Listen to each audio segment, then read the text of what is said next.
Hello, everyone. Today, I'd like to share a deeply moving story with you, set against the tumultuous backdrop of World War II.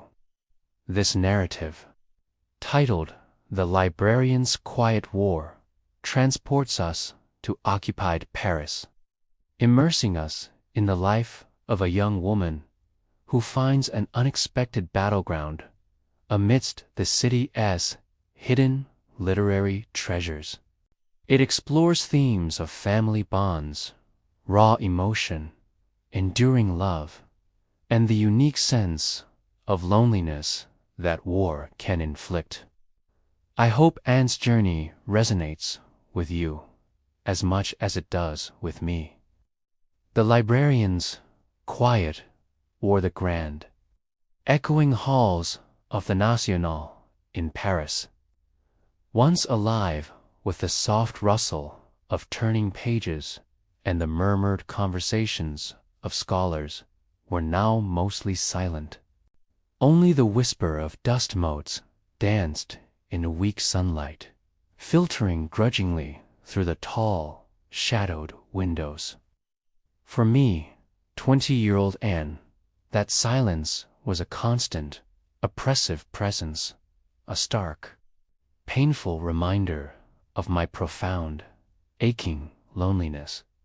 Each carefully reshelved book, each meticulous entry in the catalog, felt like a silent, desperate act of defiance in a city where knowledge itself seemed under siege.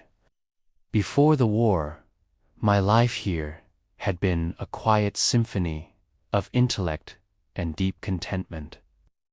My father, a revered linguistics professor at the Sorbonne, would often bring me to this very library. He'd patiently teach me how to navigate its labyrinthine stacks, sharing his profound love for forgotten texts and the enigmatic beauty of ancient scripts. My mother, a gentle artistic soul, would fill our small apartment with the comforting scent of freshly baked bread and the timeless strains of classical music. Her vibrant presence weaving the threads of our family life into a beautiful, harmonious whole. As their only child, I was their eager student, inheriting their boundless passion for words and knowledge. I can still feel the soft crackle of aged paper beneath my fingertips, the comforting weight of a leather-bound volume cradled in my hands, and the warmth of my parents' shared smiles as they watched me disappear, utterly enchanted, into the magical worlds held within the library's towering walls. These were the cherished moments of my past, now distant and fragile, like whispered legends carried on a vanishing breeze. Then the Germans marched into Paris, a cold, gray tide that swallowed our beautiful city whole. My father, fiercely patriotic and utterly unwilling to compromise his intellectual integrity, simply vanished, disappearing into the perilous shadows of the nascent resistance underground network. My mother, already ill and heartbreakingly frail, was taken away in one of the brutal roundups of those deemed undesirable, leaving me utterly alone, a solitary figure, adrift in a city utterly transformed by occupation. The vibrant tapestry of our family life had been violently ripped apart, leaving gaping, aching voids that no amount of knowledge or scholarly pursuits could ever hope to fill. I clung to my work at the library, one of the few places still permitted to operate with some semblance of normalcy, albeit under the cold, watchful eye of strict German oversight. It was a strange, precarious existence, a constant tightrope walk. My days were spent overseeing the careful cataloging and, far more importantly, the clandestine hiding of banned books, texts deemed subversive, or those shamefully written by Jewish authors, or simply anything that dared to challenge the brutal logic of the regime's ideology. Every night, after the German overseers had finally left, their heavy boots echoing into the street, I would meticulously move volumes, secreting them behind false shelves into cunningly built hidden compartments, or even deep within the library's vast, rarely accessed, dust-laden archives.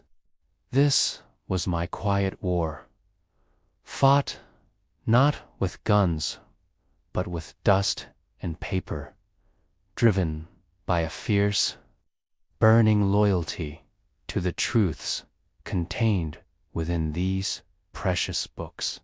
The constant anxiety of discovery, the cold, paralyzing fear of a sudden, brutal inspection, was a sharp blade of emotion that never dulled, always pricking at my nerves.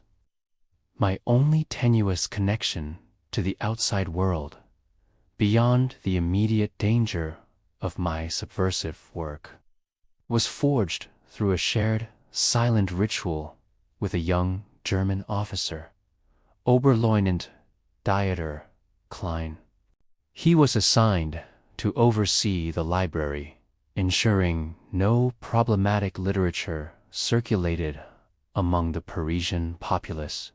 Unlike the other officers, Dieter never smiled, never barked orders. He was a scholar himself, I could tell, his thin, elegant fingers often tracing the spines of the very books I was desperately hiding. Sometimes his eyes would meet mine across the silent hall, and in that fleeting moment I saw not an enemy, but a shared melancholy, a flicker of something profoundly human, a silent acknowledgement of the tragedy unfolding around us. He would occasionally leave small, untranslated German poems on my desk, carefully chosen excerpts from poets banned by his own oppressive regime.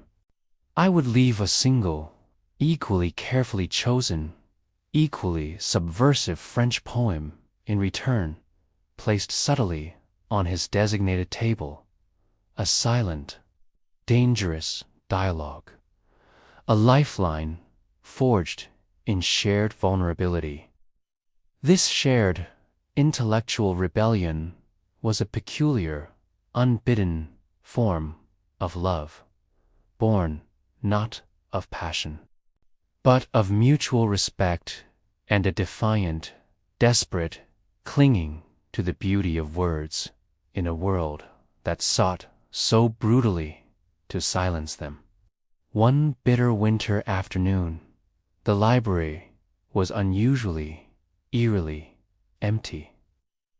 A stern, high-ranking SS officer, his uniform impeccably sharp, arrived unexpectedly, accompanied by a small squad of heavily armed soldiers. Their sudden, chilling presence filled the quiet halls with an almost palpable tension. They had received an anonymous tip. They stated with cold precision that subversive materials were being hidden within the library. My heart pounded, a frantic drum, against my ribs, threatening to burst. I saw Dieter's face, pale and grim, his usual composure utterly shattered. He looked at me, his eyes holding a desperate, silent warning, a plea for understanding. Panic surged through me, a cold, sickening wave. The books. The cellar beneath the periodicals where I had hidden the rarest, most dangerous texts, the very soul of the library. I was utterly, terrifyingly alone in this moment of impossible choice. But then, as my eyes met Dieter's across the vast hall, I saw a flicker of something I couldn't quite name, a plea, a desperate strategy. He gave a subtle, almost imperceptible nod towards the vast, seldom-used fiction section, an area teeming with harmless, frivolous novels, away from the hidden cellar, away from the true, invaluable treasures. Instinct, sharpened by fear and desperation, took over. I began to move quickly, my voice surprisingly steady despite the violent tremor in my hands, calling out to the menacing SS officer. Perhaps you will find the most objectionable materials in the popular fiction. Herr Oberleutnant, I managed, feigning a helpful demeanor. The frivolous novels of passion. Such dangerous thoughts, indeed. I started walking purposefully towards the far side of the library. The fiction wing, my steps echoing loudly in the tense silence. The SS officer, clearly looking for an easy, satisfying target for his suspicion, followed my lead, his heavy boots echoing ominously on the polished floors. Dieter lingered for a moment, his gaze fixed intently on me, a silent, unasked question in his eyes, before finally, reluctantly, following his superior, his face a mask of carefully controlled neutrality. The search was long and humiliating. The soldiers tearing through stacks of harmless novels, tossing them carelessly to the floor, but they found nothing truly incriminating. The library, though bruised and scarred by their presence, had protected its deepest secrets. As the SS officer finally left, his angry shouts echoing into the distance, I felt a wave of profound, shaking relief, mixed with a chilling understanding of just how close we had come to utter ruin. I looked towards the main entrance. Dieter stood there for a moment, his eyes meeting mine, a silent, profound understanding passing between us, before he, too, disappeared, absorbed by the gray, somber Parisian street. Weeks later, a desperate message, scribbled on a tiny piece of paper and almost imperceptibly tucked into a borrowed German dictionary, reached my hands. It was from my father, hidden in a resistance safe house on the outskirts of the city, gravely ill from a raging fever, in desperate need of a rare medicine. The nearest pharmacy with the required medication was in a distant arrondissement, a perilous journey, crawling with German patrols. It was an impossible journey, fraught with mortal danger. I felt the familiar, cold knot of fear tightening in my stomach, the crushing weight of my loneliness. How could I possibly do this alone? I thought of my father, my brilliant, stubborn father, whose words and wisdom had shaped me. I thought of my mother, lost but ever present in my most cherished memories, her gentle spirit a guiding light. I thought of the silent, desperate faces of those the resistance tried so bravely to protect. And I thought, too, of Dieter Klein's quiet, unsettling gaze, a beacon of unexpected humanity in the relentless darkness, driven by a surge of desperate emotion. The raw ache of love, the sharp sting of fear, and an indomitable will to act, and an unwavering love for my fragmented family. I made a reckless, terrifying decision. Under the deepest, most impenetrable cover of night, I prepared a small satchel, tucking in a few precious francs and a compass. I slipped out of the library, not through the main entrance, but through a forgotten, rarely used side exit known only to the oldest staff. The journey was harrowing.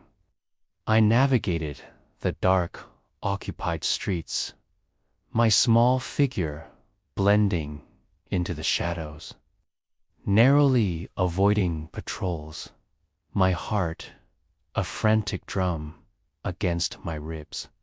The cold, empty miles stretched before me, each one a testament to my isolation, to the sheer, terrifying scale of my task.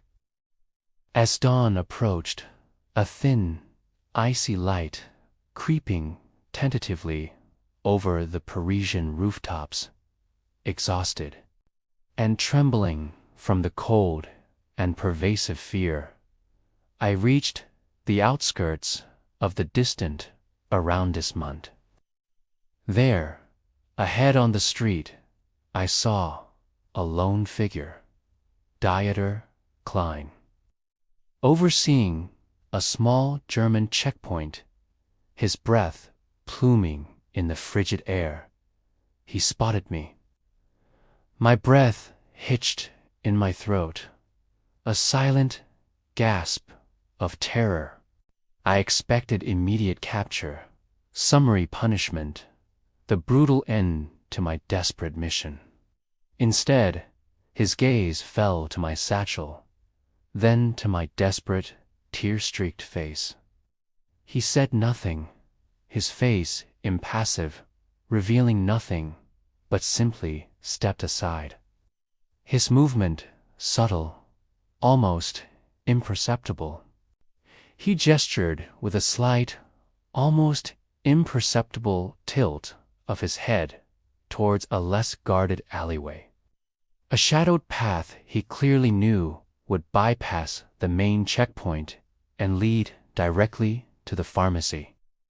He averted his gaze then, as if this silent act of profound defiance, this small, dangerous rebellion, would be too much for him to witness directly, too dangerous to acknowledge overtly. I paused, a silent, profound understanding passing between us in that fleeting moment, a shared, desperate humanity in a world consumed by brutal, senseless conflict.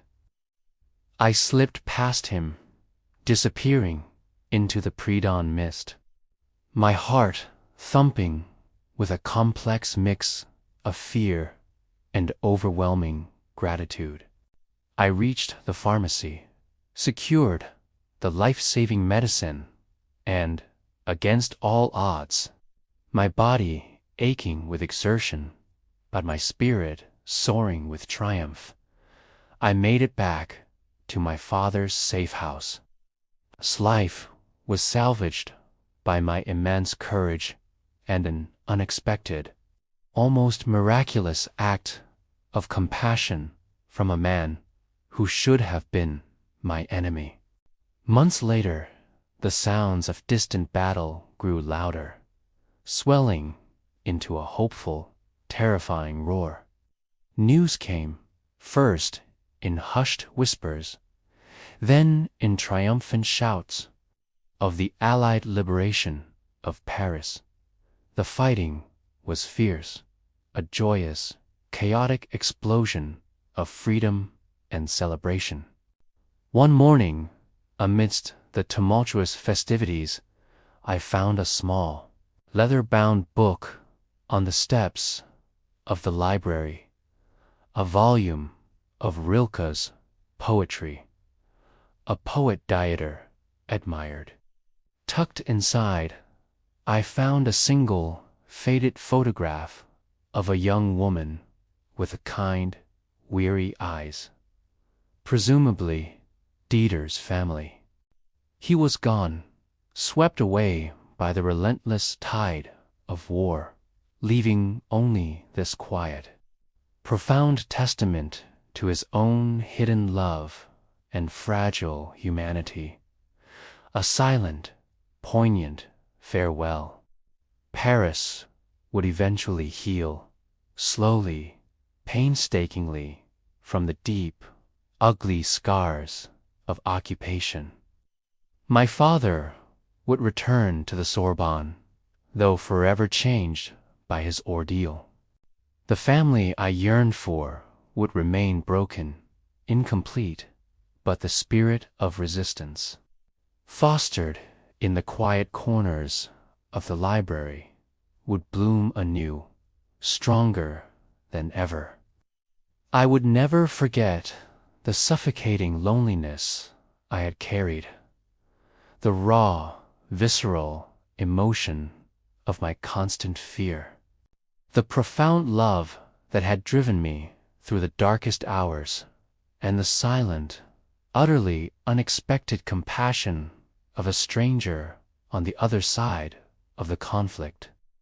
The library, once just a building, would forever stand as a silent witness to a courage born of desperation, and a precious secret kept safe through the darkest of times. Its quiet halls now echoing not just with scholarly murmurs, but with the vibrant, enduring truth of words forever free.